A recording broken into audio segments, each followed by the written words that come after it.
mãe de Jesus, mas se tornou-se filha de Deus.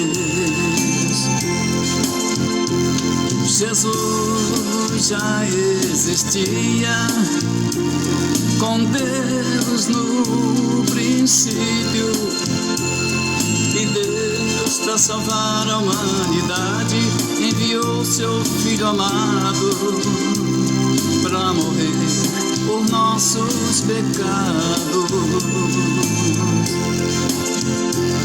E Jesus foi encarnado na Virgem Maria, e José, seu marido, não entendia, e levou Maria e entregou a seus pais.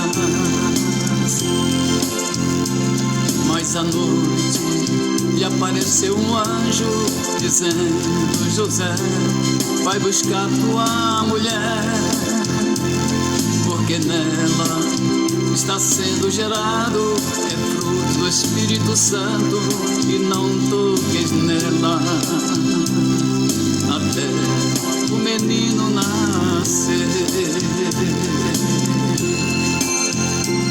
E nasceu o menino Jesus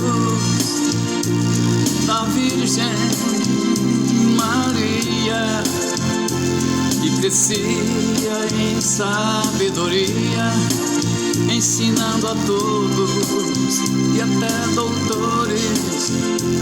E Jesus fez muitos milagres, curando cegos e aleijados. Ressuscitou seu amigo Lázaro depois de 4 dias. Os sacerdotes, movidos de inveja, mandaram prender Jesus, entregando a Pilatos. Mas Pilatos, lavando suas mãos, estou livre deste sangue, e mandou crucificar Jesus.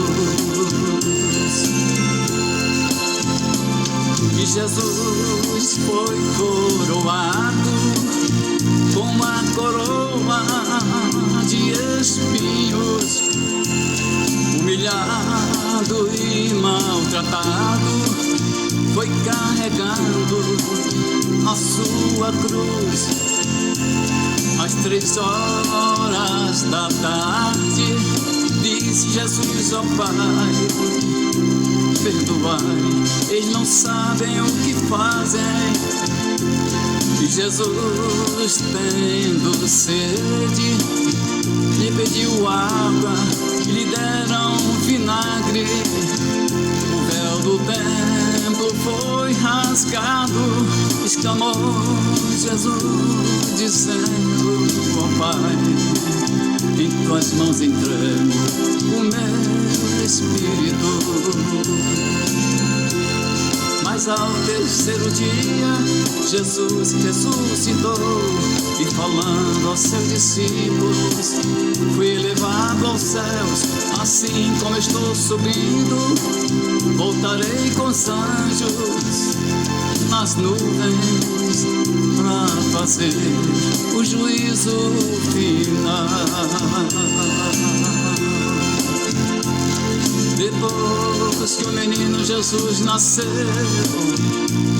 José coabitou com Maria e teve outros filhos, irmãos de Jesus: Tiago, José, Simão e Judas, e suas irmãs Lídia e Acias. Somente a Deus devemos adorar, Ele é o Cristo, o Salvador, que ressuscitou. A Ele toda honra e toda glória, todo louvor e adoração somente a Deus devemos adorar. Para sempre adoramos, somente a Deus devemos adorar. Ele é o Cristo, o Salvador do mundo, Reis dos Reis, Jesus Nazareno. Somente a Deus devemos adorar, somente a Deus devemos adoração, somente a Deus devemos adorar. Para sempre adoramos, somente a Deus devemos adorar. Para sempre adoraremos, para sempre adoraremos, para sempre adoraremos. Santo, Santo, Santo, Jesus soberano.